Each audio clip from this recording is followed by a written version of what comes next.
This is TJ of In Global, isa sa mga marketing team nyo.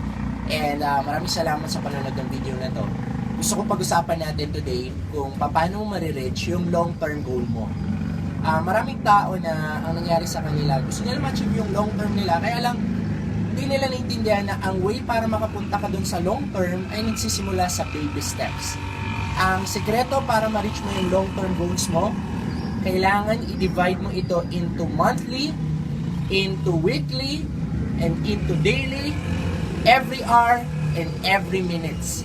And then mag-focus ka dun sa daily, hourly na goal mo everyday, sigurado makakapunta ka dun sa gusto mong puntahan. So i-divide mo. Maaaring kailangan mong makapag-imbita ng 200 na tao sa isang buwan, i-divide mo yun into weeks. So kailangan mo lang pala mag-imbita ng 50 na tao every week. And i-divide mo yun every day. Ilang tao kailangan mo every day na imbitahin. At ilang tao kinakausap mo dapat every hour. Yan ang sekreto para makapunta ka doon sa long-term goal mo.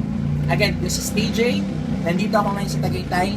And if you think itong video na to makakatulong sa grupo mo, feel free to share itong video na to.